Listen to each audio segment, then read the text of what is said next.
Good morning, friends. I am Aarti, your friend, your mentor. ठीक है, आपको पता है कि हमने कंपनी लॉ शुरू किया हुआ है। ठीक है, हम कंपनी में जो है टाइप्स ऑफ कंपनीज हम सब कर चुके थे। कंपनी का बेसिक जो है वो कर चुके थे।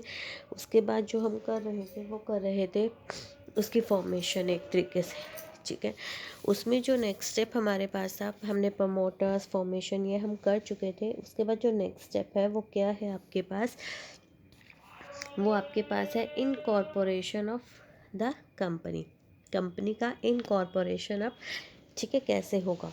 ठीक है, अब जो सेक्शन 7 है, ठीक है, कंपनीज एक्ट का 2013 का, वो हमें कंपनी के इनकॉर्पोरेट कंपनी को जो है इनकॉर्पोरेट करने का एक प्रोसीजर प्रोवाइड कराता है। ठीक है, हम उस प्रोसीजर को पूरा डिटेल में करेंगे। ओके, सबसे पहले फर्स्ट स्टेप क्या होता है, वेट हम कलर चेंज कर लेते हैं। ठीक है, देखिए फर्स्ट स्टेप हमारे पास क्या होता है, सबसे फर्स्ट हमारे पास क्या है, filling of the documents and information with the register. हमें जो डॉक्यूमेंट्स है और जो इन्फॉर्मेशन है वो फिल करनी होती है सारी, किसके पास, रजिस्ट्रार के साथ। For the registration of the company, following documents and informations are required to be filled with the registrar, within whose jurisdiction the registered office of the company is proposed to be situated। यानी कि जहाँ पर आप company open कर रहे हैं, ठीक है, वहाँ पे जो रजिस्ट्रार का ऑफिस होगा, रजिस्ट्रार है वहाँ, तो वहाँ का रजिस्टर्ड ऑफिस जो है वहाँ पे हमें क्या करने होंगे, सारी डिटेल्स क्या करना होगा, डॉक्यूमेंट्स और इन्फॉर्मेशन सारी फिल करनी पड़ेंगी जो भी वहाँ पे रिक्वायरमेंट होती है। ठीक है, इसके बाद देखिए हमें क्या क्या है। सबसे पहले है memorandum and article of the company. Company का मेमोरेंडम एंड आर्टिकल, ठीक है, वो क्या होता है, duly signed by all the subscribers of to the memorandum. ठीक है, उस पे क्या होंगे, सबके सिग्नेचर होंगे। Okay, second, a declaration by person who is engaged in the formation of the company. एक डिक्लेरेशन होगा, किस पर्सन का डिक्लेरेशन होगा, वो एक एडवोकेट भी हो सकता है, चार्टर्ड अकाउंटेंट हो सकता है, कॉस्ट अकाउंटेंट हो सकता है, और कंपनी सेक्रेटरी इन प्रैक्टिस। ठीक है, ये क्या कर सकते हैं, डिक्लेरेशन देंगे। And by a person named in the article, या फिर उस पर्सन के द्वारा जिसका नेम उस आर्टिकल में है। कौन सा पर्सन, डायरेक्टर, मैनेजर और सेक्रेटरी, ये हो सकते हैं। That all the requirements of this act and the rules, ठीक है, ये सब क्या कर सकते हैं, उसको डिक्लेरेशन उस पर दे सकते हैं। ठीक है, आगे, there under in respect of registration and matters president और incidental there to have been compiled with. ठीक है, इसके साथ क्या होगा, वो रजिस्ट्रेशन के टाइम इन सबको क्या होगा, डिक्लेरेशन भी देना होगा। थर्ड में क्या होगा, declaration from each of the subscriber, हर सब्सक्राइबर को, to the memorandum and from person named as the first director, और जो first director, as a first director जिसका नेम है, if any in the article stating that he is not convicted of any offence in connection with the promotion, formation और management of the company, he has not been found guilty of any fraud, किसी भी fraud और मिसफिनेंस, या फिर किसी भी breach of duty, duty का यानी कि किसी भी कर्तव्य की अवहेलना न की गई हो। ठीक है, अवहेलना, और to any company under this act and, या फिर वो तो या इस एक्ट के अंडर हो कंपनी, या फिर प्रीवियस किसी भी एक्ट के अंडर, लॉ के अंडर वो कंपनी हो लास्ट 5 ईयर्स से। ठीक है, next, and that all the documents fill with registrar, और वो सभी डॉक्यूमेंट्स क्या करने हैं रजिस्ट्रेशन के टाइम, ठीक है, of the company contain information that is correct, complete and true to the best of his knowledge and belief. और उसे वो सभी डॉक्यूमेंट्स भी रजिस्ट्रार के पास क्या कराने पड़ेंगे, डॉक्यूमेंट्स में फिल करना पड़ेगा, और वो सभी इंफॉर्मेशंस जो कि करेक्ट, कंप्लीट और ट्रू होगी उसकी नॉलेज में या बेस्ट होनी चाहिए, ठीक है। Next, the address for the correspondence till it's registered office is establish, जहाँ पे रजिस्टर्ड ऑफिस इसका एस्टेब्लिश किया जाएगा उसका एड्रेस होना चाहिए, ठीक है। The particulars names including surname, और उसमें सभी सब्सक्राइबर्स की क्या होनी चाहिए, फुल डिटेल, नेम भी होना चाहिए, सरनेम, फैमिली के नेम्स, रेजिडेंशियल एड्रेस और नेशनैलिटी, ठीक है। और साथ में उन सब की प्रूफ ऑफ आइडेंटिटी भी होना चाहिए in case of a subscriber being a body corporate such particulars as may be prescribed, और जो भी उसमें गिवन होगा वो सब भी उसे देना पड़ेगा। द पर्टिकुलर्स में हम ये कर चुके हैं, सब्सक्राइबर्स का प्रूफ ऑफ आइडेंटिटी होनी चाहिए, ठीक है। उनकी सब कुछ, ये पॉइंट दोबारा से रिपीट हो गया है, ठीक है। Next, the particulars of the interest of the persons, उनका इंटरेस्ट मेंशन होना चाहिए, ठीक है। इन द आर्टिकल्स में as the first director of the company, ठीक है। In other form bodies corporate along with their consent to act as director of the company in such form and manner may be prescribed, अगर वो किसी और firm के साथ भी ऐसे काम कर रहा है तो वो भी उसमें सब कुछ क्या होना चाहिए, मेंशन होना चाहिए, ठीक है। नेक्स्ट पॉइंट देखिए क्या है हमारे पास, issue of certificate of incorporation और रजिस्ट्रेशन। फिर क्या होता है, जो सर्टिफिकेट है वो इशू किया जाता है registrar on the basis of document, जो हमने डॉक्यूमेंट्स और इन्फॉर्मेशन फिल किया है, रजिस्ट्रार क्या करता है, सर्टिफिकेट इशू करता है किसके लिए, इनकॉर्पोरेशन के लिए, ठीक है। From the effect of that the proposed company is incorporated under this act, की जो ये कंपनी है वो इस एक्ट के अंदर क्या की गई है, इनकॉर्पोरेट की जा रही है, ठीक है। जब सर्टिफिकेट इशू हो जाता है फिर आता है allotment of corporate identity number, corporate identity number क्या किया जाता है, फिर उनको अलॉट किया जाता है, जिसे हम CIN नंबर भी बोलते हैं, CIN भी बोलते हैं। On and from the date of mention in the certificate of incorporation the registrar shall allot to company a corporate identity number, वो क्या करता है, कंपनी को एक नंबर देता है जो कि उस कंपनी की एक अलग आइडेंटिटी के लिए होता है, ठीक है। और शेल ऑल्सो भी इंक्लूडेड इन द सर्टिफिकेट, और वो उस सर्टिफिकेट में भी इंक्लूड किया जाता है, ओके। सॉरी। नेक्स्ट देखिए, नेक्स्ट पॉइंट हमारे पास है maintenance of the copies of all documents and informations. इसके बाद हमें क्या करना होता है, जो भी इंफॉर्मेशंस और डॉक्यूमेंट्स हमने रजिस्ट्रार के ऑफिस में क्या कराए थे, सबमिट किए थे, ठीक है, उनको मेंटेन और प्रिजर्व करना, संभाल कर रखना भी ज़रूरी होता है, ठीक है। नेक्स्ट, फर्निशिंग ऑफ फॉल्स और इनकरेक्ट इंफॉर्मेशन और suppression of material fact at the time of incorporation, अगर कोई उस टाइम ऐसी इन्फॉर्मेशन गलत दी गई है, कोई इनकरेक्ट इन्फॉर्मेशन आपने दिया है, कोई मटेरियल फैक्ट उनको गलत बताया है, ठीक है, तो वो मतलब कि उस टाइम अगर ऐसा कुछ है तो वो भी आपको क्या करना चाहिए, डॉक्यूमेंट्स में फिल करना पड़ेगा कि ये चीज़ है और इसके लिए कौन लाइबल होगा इस फ्रॉड के, ठीक है। He shall be liable for action for fraud of under section 447, और कंपनी क्या होगी, जो फिल करेगा वो उसके लिए क्या हो जाएगा, लाइबल हो जाएगा, ठीक है। Next, company already incorporated by furnishing any false or incorrect information and representation, ठीक है। अगर company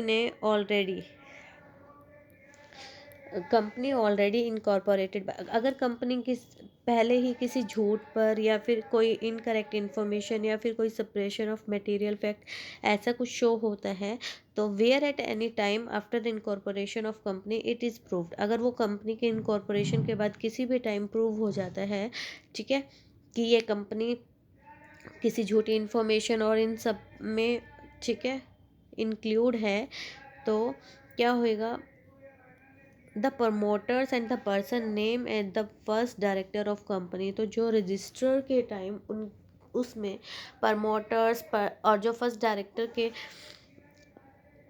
as a first director जिस पर्सन का नेम होगा and the person making declaration, और जिन्होंने डिक्लेरेशन दिया था, वो सभी इस फ्रॉड के लिए क्या होंगे, लाइबल होंगे अंडर सेक्शन 447 में। ठीक है, आगे देखिए। इसके बाद आपके पास आ जाता है ऑर्डर ऑफ ट्रिब्यूनल। ठीक है, order of tribunal where a company has been got incorporated, जहाँ पर कंपनी होती है, ठीक है, किसी फॉल्स इंफॉर्मेशन, इनकरेक्ट इंफॉर्मेशन या फिर किसी गलत रिप्रेजेंटेशन से, ठीक है, इन एनी डॉक्यूमेंट और declaration field for made of, ठीक है, उसके लिए डिक्लेरेशन वगैरह जिसने भी दिया है, तो the tribunal may on an application made to it on being satisfied that the situation so warrant, उनको क्या मतलब कि क्या किया जाता है, वो सारी सिचुएशंस देखी जाती हैं, ठीक है, जिसके लिए उनको वारंट दिया गया है। जैसे क्या दिया हुआ है, पास कुछ ऑर्डर ऐसे पास हो सकते हैं, as it may think fit for regulation of the management of the company, मतलब कि जो किया गया है वो या तो ये सोच के किया गया हो कि ये मैनेजमेंट के लिए अच्छा है, चेंजेस किए गए हों, if any in its memorandum and article in public interest और interest of the company and its member and creditors, direct that liability of the member shall be unlimited. ठीक है, लाइबिलिटी ऑफ मेंबर्स क्या है, unlimited है। Removal of the name of the company, company का name direct removal किया जा सकता है। ठीक है, pass an order winding up, order pass किया जा सकता है किसके लिए, कंपनी के वाइंडिंग अप के लिए। पास सच अदर ऑर्डर्स, उसके अलावा कुछ ऑर्डर्स और भी पास किए जा सकते हैं। जैसे वो ऑर्डर्स क्या क्या हो सकते हैं, जैसे the company shall be given a reasonable opportunity of being heard, उनको एक अपॉर्चुनिटी देना। ठीक है, the tribunal shall take into consideration the transaction entered into by the company including the obligations if any contracted or payment of any liability। इसका मतलब क्या है कि जब कंपनी किसी फ्रॉड या फिर किसी मिस लीडिंग इंफॉर्मेशन ऐसा कुछ किया गया है कंपनी में और उसके थ्रू कंपनी, उसके बाद कंपनी इनकॉर्पोरेट हो जाती है और ये चीज़ें सब कुछ बाद में सामने आती हैं, तो क्या क्या ऑर्डर दिया जा सकता है उस कंपनी को। ठीक है, ये इसमें बताया गया है। Okay, clear. ये देखिए, ये हम बिहार स्टेट कॉमर्स के लिए कोर्स शुरू किया गया है। ठीक है, इसमें आपको कंप्लीट कोर्स मिलेगा, 2000+ MCQ भी मिलेंगे और कॉस्ट आपके पास कम है, 1999। ठीक है, और आप इन नंबर्स पे मैसेज कर सकते हो, कांटेक्ट कर सकते हो अगर आपको कोर्स को अवेल करना है। ओके, आगे देखिए। इसके बाद आपके पास आ जाता है simplified pro forma for incorporating company electronically, यानी कि उसका परफॉर्मा क्या होता है, एमसी है एमसी जो है उसने क्या किया है, process of filling of forms. जो एमसीए है, अगर आपको फॉर्म फिल करना है, ठीक है, उसके लिए परफॉर्मा इलेक्ट्रॉनिकली क्या किया गया है, सिंप्लीफाई किया गया है। ओके, अब इसके बाद आप जब रजिस्टर कराते हो, आपको ये पता होना चाहिए कि उसके इफ़ेक्ट्स क्या क्या होंगे, इफ़ेक्ट्स ऑफ रजिस्ट्रेशन। ठीक है, सेक्शन 9 जो है कंपनी एक्ट 2013 का, वो क्या करता है, वो सारे इफ़ेक्ट्स बताता है रजिस्ट्रेशन ऑफ कंपनी के। ये सेक्शन आपको क्या कहता है कि जिस डेट में आपने कंपनी को इनकॉर्पोरेट किया है, ठीक है, जो सर्टिफिकेट इन, जो आपका C of COI certificate of incorporation में जो आपकी डेट मेंशन है, ठीक है, ओके, तो subscribers to the memorandum and all other persons who may from the time to time become the members of the company shall be a body corporate by the name content in the memorandum. उनका क्या होना चाहिए, memorandum में name होना चाहिए जो जिनका name जो है सारा मेमोरेंडम में कंटेन किया गया है। Such a registered company shall be capable of exercising all the functions of incorporated company. तो रजिस्टर्ड कंपनी जो है वो सारे के सारे वो फंक्शंस कर सकती है इनकॉर्पोरेटेड कंपनी के तरह under this act and having perpetual succession with power to acquire. वो क्या क्या होगा उसमें, पावर उसके पास एक्वायर करने की, होल्ड करने के, डिस्पोज ऑफ प्रॉपर्टी, और कौन सी प्रॉपर्टीज, बोथ मूवेबल और इमूवेबल, और टेंजिबल और इनटेंजिबल, किसी भी टाइप के वो एसेट्स हो आपके पास, ठीक है। To contract and to sue and be sued by this the set name, और वो उस कंपनी के नेम के साथ क्या होंगे, उनके साथ पर्टिकुलर कोई पर्सन अपने नेम के साथ नहीं, वो कंपनी के नेम के साथ परचेज, सेल, स्यू जो भी करना है प्रॉपर्टीज़ के साथ, वो कंपनी के नाम के साथ किया जाएगा, ठीक है। आगे देखिए, effect of memorandum and articles. अब आपके पास जो है मेमोरेंडम एंड आर्टिकल्स जो है उनका इफ़ेक्ट्स बताए गए हैं। वो अब देखिए, वो रजिस्ट्रेशन के जो इफ़ेक्ट्स थे वो आपके पास बताए गए थे सेक्शन 9 में, और सेक्शन 10 में क्या बताया गया है, इफ़ेक्ट्स बताए गए हैं आपके पास memorandum and article of association के एक तरीके से, ठीक है। अब सबसे पहले ये पता होना चाहिए कि मेमोरेंडम क्या होता है और आर्टिकल्स क्या होते हैं, ठीक है। मेमोरेंडम क्या होता है, हमारे पास मेमोरेंडम होता है देखिए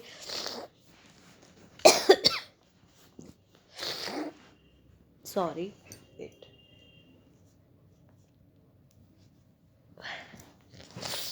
मेमोरेंडम आपके पास क्या होता है,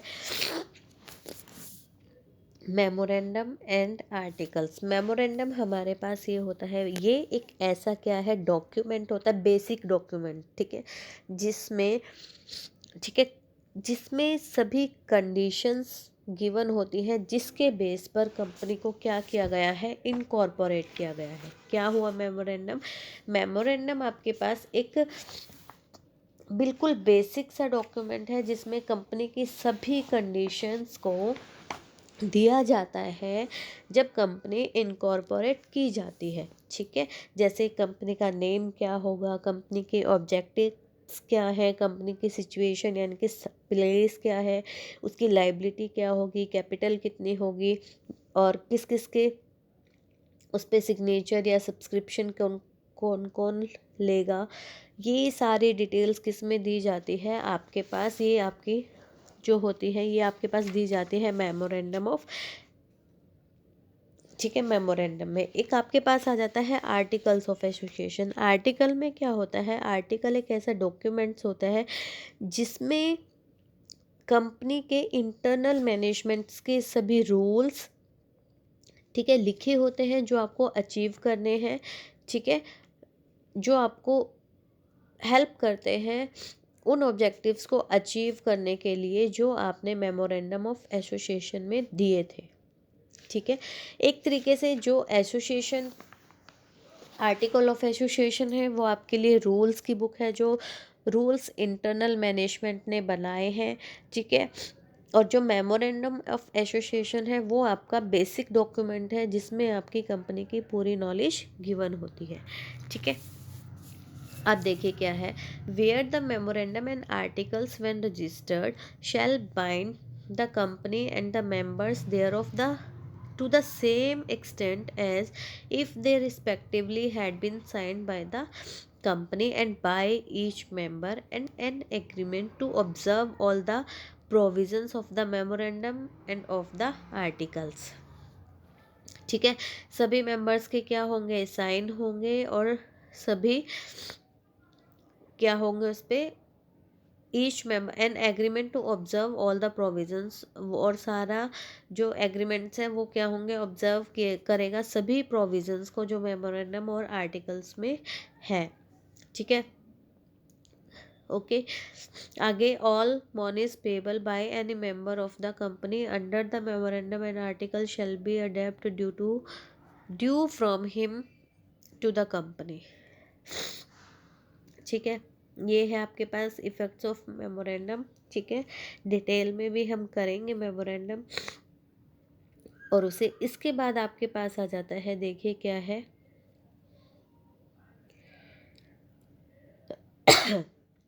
कैपिटल की क्लासिफिकेशन। सबसे पहले कैपिटल क्या होती है? कैपिटल होती है जो आपने उस कंपनी में लगाया है, जितना भी पैसा कंपनी में लगाया है, ठीक है, वो पूरा हमारे पास क्या होती है? कैपिटल होती है। ठीक है, अब कैपिटल को भी आप अलग अलग पार्ट्स में डिवाइड करते हैं। कैपिटल के भी बहुत सारे काइंड्स हैं। ठीक है, तो कैपिटल के कितने टाइप्स हैं, क्या है, कौन सी कैपिटल क्या होती है, ये हम पढ़ते हैं। ठीक है, देखिए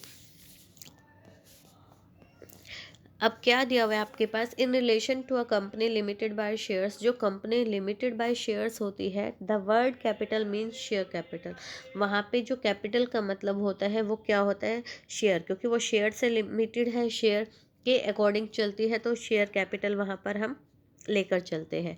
ठीक है, लेकिन नॉर्मली जो कैपिटल होती है वो क्या होती है? कैपिटल टोटल अमाउंट होता है, जिसको हम किस में डिवाइड करते हैं? शेयर्स में। ठीक है, in other words the contributions of person to the common stock of the company from the capital of the form the capital of the company. वही, जब सभी पर्सन्स मिलके जो जो कंट्रीब्यूशन करते हैं कंपनी में, तो जो टोटल अमाउंट हमारे पास आ जाता है वो क्या करता है? वो कैपिटल बन जाता है। The proportion of the capital to which each member is entitled in his share. वही कि जो प्रोपोर्शन वो देते हैं। ठीक है, a share is not a sum of money. एक शेयर जो है वो सम ऑफ मनी नहीं है। It is rather an interest measured by a sum of money and made up various rights contained in the contract. ठीक है, अब देखिए आपके पास जो मेन कैपिटल के टाइप्स हैं वो कौन कौन से हैं। सबसे पहले आती है नॉमिनल, ऑथोराइज्ड और रजिस्टर्ड कैपिटल। ये सभी एक के ही नाम है। आपके पास क्वेश्चन में कभी भी नॉमिनल भी लिखा आ सकता है, ऑथोराइज्ड कैपिटल भी आ सकता है और रजिस्टर्ड कैपिटल भी लिखा हुआ आ सकता है। ठीक है, ये कौन सी कैपिटल होती है?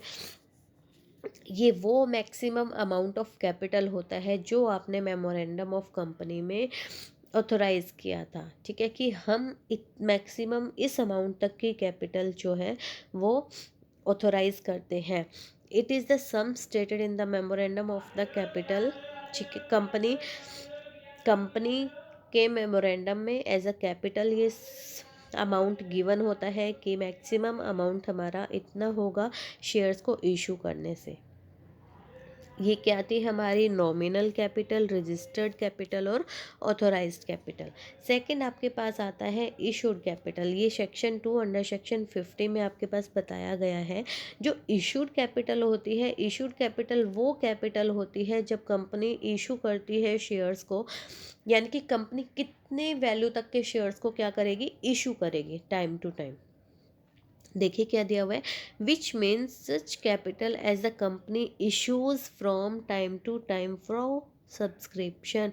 कि जो एक कंपनी है वो टाइम टू टाइम जितनी वैल्यू मैक्सिमम इशू कर सकती है वो क्या हो जाएगी? आपकी इशूड कैपिटल। ठीक है, ये क्या होता है? ये ऑथोराइज्ड कैपिटल का पार्ट होता है जो कंपनी ऑफर करती है सब्सक्रिप्शन के लिए और उन्हें शेयर्स अलॉट करती है।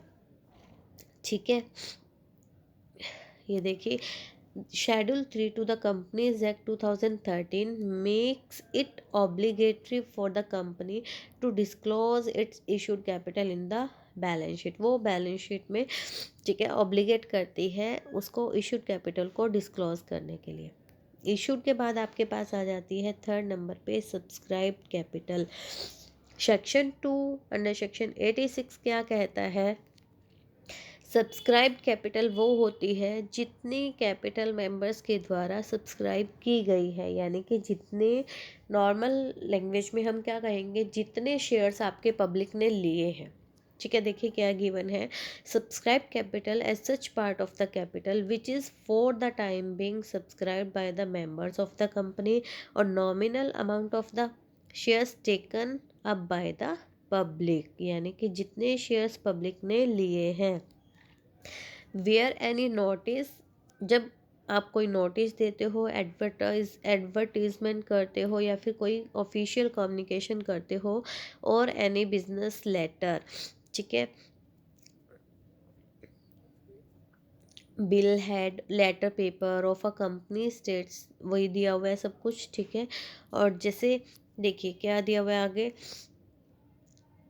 A default in this regard will make the company and every officer who is in default liable to pay the penalty extending 10,000 and 5,000 respectively। वही अगर कुछ इनमें कोई भी डिफ़ॉल्ट वो करता है ऑफिसर या कंपनी के साथ, तो वो कंपनी करती है, तो आपके पास उस पर क्या पेनल्टी को एक्सटेंड किया जा सकता है, ठीक है, वो पेनल्टी पे करने के लिए लाइबल होंगे। नेक्स्ट आता है called up capital. Called up capital क्या होती है? कॉल्ड अप कैपिटल वो होती है जितना पैसा कंपनी ने मंगा लिया है, ठीक है। देखिए क्या है called up capital, section 2 under section 15 में गिवन है, as such part of the capital which has been called for payment, जितना पेमेंट के लिए आपने मंगा लिया है, it is total amount called upon share the on the share issued, जो शेयर आपने इशू किए हैं उन पे जो पैसा आप मंगा चुके हो, मान लो 10 रुपीज़ का एक शेयर है, आपने अभी तक सिर्फ 5 रुपीज़ ही मंगाए हैं, तो ये जो 5 रुपीज़ है ये आपके पास क्या हो गया? कॉल्ड अप, ठीक है। बाकी 5 हम कभी भी मंगा सकते हैं। नेक्स्ट देखिए मैंने बताया कि जो 10 रुपीज़ है उसमें से चलो आप 6 मंगा चुके हो, ये आपका आ गया कॉल्ड अप कैपिटल, और जो बाकी 4 रुपीज़ बचे हैं वो आपके पास आ जाएगा अनकॉल्ड अप कैपिटल, जो आप कंपनी के वाइंड अप पे मंगाओगे, ठीक है। नेक्स्ट आपके पास आ जाता है paid up capital. Paid up capital वो होती है टोटल अमाउंट पेड, ठीक है, total total amount paid total amount paid और credited as paid up on share issued, जो शेयर इशू किए गए हैं उन पे जितना अमाउंट पे किया गया है वो है पेड अप कैपिटल। और जो ये पेड अप कैपिटल है ये आपकी कॉल्ड अप कैपिटल के इक्वल भी हो सकती है, ठीक है। और कॉल्ड अप कैपिटल में से कुछ मेंबर ऐसे होते हैं जो पैसा नहीं दे पाते हैं, उसमें से जो कॉल्स इन एरियर होगा वो माइनस करके जो आएगा अमाउंट उसके इक्वल भी हो सकता है। पेड अप में जितना पे हो चुका है, अब कभी कभी क्या होता है आपने जितना मंगाया था सारा पेमेंट आ चुका है तो वो सारी ही पेड अप कैपिटल बन जाएगी। कभी कभी ये होता है कि उनमें से कुछ शेयर होल्डर्स ऐसे थे जो कुछ अमाउंट पे नहीं कर पाए, तो उसे हम बोलते हैं कॉल्स इन एरियर, तो उस अमाउंट को हम क्या करेंगे कॉल्ड अप में से माइनस कर देंगे, तो आपके पास क्या आ जाएगी? पेड अप कैपिटल आ जाएगी। Okay, is it clear? ठीक है। इसके बाद देखिए हमारे पास क्या आता है, इसके बाद हमारे पास आ जाएगा शेयर्स। शेयर्स क्या होते हैं? मैंने बताया शेयर्स क्या होता है, टोटल अमाउंट ऑफ कैपिटल जो आपके पास है उसको छोटे छोटे पार्ट्स में यूनिट्स में डिवाइड जब हम करते हैं तो वो क्या कहलाते हैं? शेयर्स कहलाते हैं, ठीक है। अब देखिए इसमें क्या बताया हुआ है, सेक्शन 2 अंडर सेक्शन 84 में बताया है कंपनीज एक्ट 2013 के, shares which means a share in the share capital of a company and include stock, उसमें स्टॉक भी क्या हो जाता है? इंक्लूड हो जाता है, ठीक है। ओके, अब जो शेयर्स है वो क्या है? एक मूवेबल प्रॉपर्टी। मूवेबल प्रॉपर्टी क्यों है? क्योंकि आप शेयर्स को क्या करते हो? मेंबर्स को दे देते हो। तो सेक्शन 44 क्या कहता है? शेयर्स और डिबेंचर्स और other interest of any members in company shall B movable property transferable in manner provided by the article of the company. आप उन्हें क्या कर सकते हो? ट्रांसफ़र कर सकते हो, ठीक है, जो आपके पास गिवन है उसके अकॉर्डिंग, ठीक है, आगे देखिए अब हमारे पास नेक्स्ट क्या है, शेयर शैल बी नंबर्ड। अब जो सेक्शन 45 क्या कहता है कि जो हर शेयर है कंपनी का, शेयर कैपिटल जो है उसको हमने डिस्ट्रीब्यूट कर दिया था, ठीक है। उनको अब डिस्ट्रीब्यूट कैसे करते हैं, एक डिस्टिंक्टिव नंबर देके, ठीक है, जिससे हम ये कर सकें कि हमें ये पता लग सके कि हमारे पास कितने शेयर्स हैं, कितने हम अप्लाई कर चुके हैं, ठीक है, कितने हम दे चुके हैं। तो क्या होगा, एवरी शेयर को जो है एक नंबर इम्प्लाई कर दिया जाता है, ठीक है। However this shall not be to apply a share held by, अब वो इसका मतलब क्या है, ताकि जो शेयर एक पर्सन ले चुका है उस शेयर के लिए दूसरा पर्सन क्या है, वो अप्लाई ना कर सके। Whose name is entered as holder of beneficial interest in such share in the record of the depository, ठीक है। This shall not apply to share held by a person, जो शेयर कर चुका है, ठीक है, जिसका नेम बेनिफिशियल इंटरेस्ट उसमें नोट किया जा चुका है, वो ना कर सके, अप्लाई ना कर सके उस शेयर के लिए। ओके, इसलिए हम क्या करते हैं, हर शेयर को एक नंबर दे दिया जाते हैं। अब जब शेयर से हमारे पास शेयर कैपिटल अभी हमने पढ़े थे जो वो थी काइंड्स ऑफ कैपिटल। अब जब शेयर हम देते हैं तो शेयर्स के भी टाइप्स होते हैं, तो उसके अकॉर्डिंग शेयर्स की कैपिटल के भी टाइप्स बन जाते हैं। अब हम पढ़ते हैं kinds of share capital. Section 43 क्या कहता है कि जो है हमारे पास दो टाइप्स की जो है शेयर कैपिटल होती है, क्योंकि टाइप हमारे पास जो है शेयर्स, इक्विटी शेयर्स और प्रेफरेंस शेयर्स होते हैं, उन्हीं की क्या बन जाते हैं, कैपिटल बन जाते हैं, equity share capital and preference share capital, ठीक है। एक तो आ गया equity share capital and preference share capital. अब हम पहले पढ़ेंगे equity share capital. Equity share capital क्या होती है, इक्विटी शेयर कैपिटल जो इक्विटी शेयर्स को परचेज करते हैं उनको क्या क्या राइट्स होंगे, उन्हें जब कंपनी कोई मीटिंग बिठाती है या कोई वोटिंग कराती है तो उसमें उनको वोटिंग करने का राइट होता है, with differential right as to divided voting or otherwise in accordance with prescribed rules, ठीक है। और उन्हें डिविडेंड और वोटिंग जो है रूल्स के अकॉर्डिंग, ठीक है, अलग अलग राइट्स मिल जाते हैं। एक होती है प्रेफरेंस शेयर होल्डर्स, इन्हें कंपनी में वोटिंग का राइट नहीं होता है, ठीक है।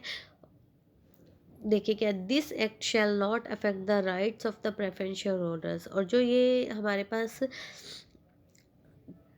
जो है ये प्रेफरेंस शेयर होल्डर्स के जो राइट्स होते हैं उनसे इफेक्ट नहीं होता है, ठीक है। Who are entitled to participate in the winding up before the commencement of this act, ठीक है। जो प्रेफरेंस शेयर होल्डर्स होते हैं, ठीक है, वो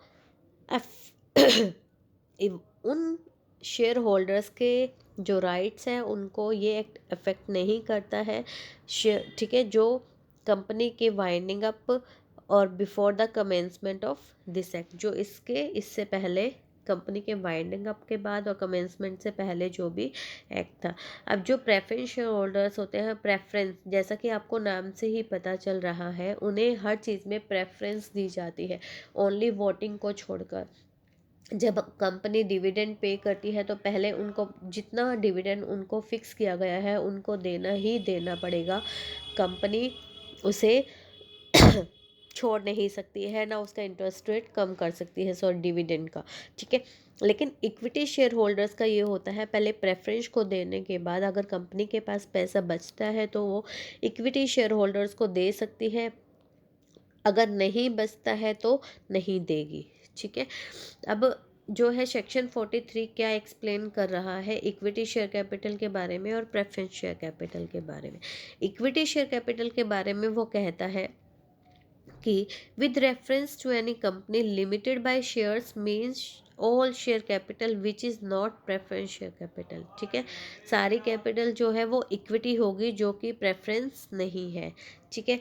आगे प्रेफरेंस शेयर कैपिटल के बारे में क्या कहता है, with reference to any company limited by shares, जो कंपनी लिमिटेड बाय शेयर्स है, means that part of issued share capital of the company which carries or would carry a preference.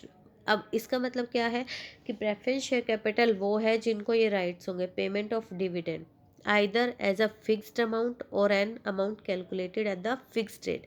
Amount जो है या तो वो फिक्स्ड होगा, जैसे कि 10,000 पर मंथ मिलेगा, या फिर ऐसे होगा कि 10% रेट के अकॉर्डिंग मिलेगा, जो भी गिवन होगा। ठीक है। Repayment in case of winding up, इसका मतलब क्या है कि अगर कंपनी बंद हो रही है तो सबसे पहले जो कैपिटल की पेमेंट, जितना पैसा लगा रखा है, तो शेयर होल्डर्स का जो पैसा लगा हुआ है वो किसको पहले वापस किया जाएगा? प्रेफरेंस शेयर होल्डर्स को। ठीक है। और repayment of the capital of the amount of the share capital paid up और deemed to have been paid up whether और नॉट। ठीक है। उनको पे किया जाएगा। There is a preferential right to payment of any fixed premium, premium on any fix scale, सब कुछ जो है पहले किसको दिया जाएगा? वो प्रेफरेंस शेयर होल्डर्स को दिया जाएगा। लेकिन एक एक्सेप्शन भी है, वो क्या है?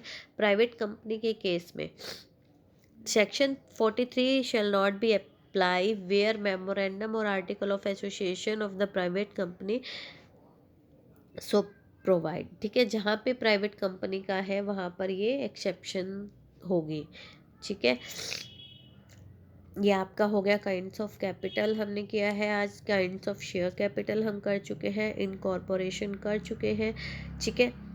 अब देखिए क्या क्या कर चुके हैं। इनकॉर्पोरेशन आप कर चुके हो। ठीक है। इनकॉर्पोरेशन के बाद हमने शेयर के बारे में पढ़ा है कि शेयर क्या होता है। उसके बाद हमने शेयर कैपिटल के बारे में भी पढ़ा है। ठीक है। पहले kinds of capital, effect of registration आप कर चुके थे। ठीक है। मेमोरेंडम का क्लासिफिकेशन ऑफ कैपिटल आप कर चुके हो। ओके। इसके बाद शेयर्स, शेयर्स क्या होते हैं? शेयर्स कैपिटल कितने टाइप्स की होती है? जो आपकी शेयर की कैपिटल है वो 2 टाइप्स की है, equity share capital, preference share capital. ठीक है। इक्विटी वो होते हैं जिन्हें वोटिंग राइट होता है, प्रेफरेंस वो होते हैं वोटिंग राइट के अलावा बाकी सब में प्रेफरेंस दी जाती है। डिविडेंड पे करने में उनको प्रेफरेंस दी जाएगी, पहले उनका डिविडेंड पे करेंगे हम। उसके बाद अगर कंपनी को बंद कर रहे हैं तो जो कैपिटल दी जाएगी वो भी पहले प्रेफरेंस शेयर होल्डर्स को दी जाएगी। ठीक है। ऑनलाइन बैच हम स्टार्ट कर रहे हैं बिहार का, जिसमें आपको ये सब कुछ मिलेगा, कोर्स मिलेगा पूरा, MCQ मिलेंगे प्रैक्टिस के लिए। ठीक है।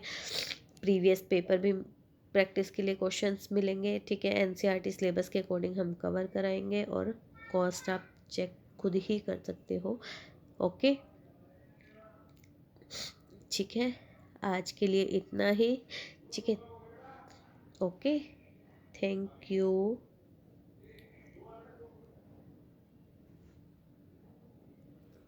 Thank you. Have a nice day. साथ बने रहिएगा हमारे। ठीक है। और अगर आपको अच्छा लगता है तो हमें सपोर्ट ज़रूर कीजिएगा। ओके। क्योंकि आपका एक सब्सक्राइब, एक लाइक, एक शेयर हमें बहुत मोटिवेट करता है। Okay. Thank you. Have a nice day.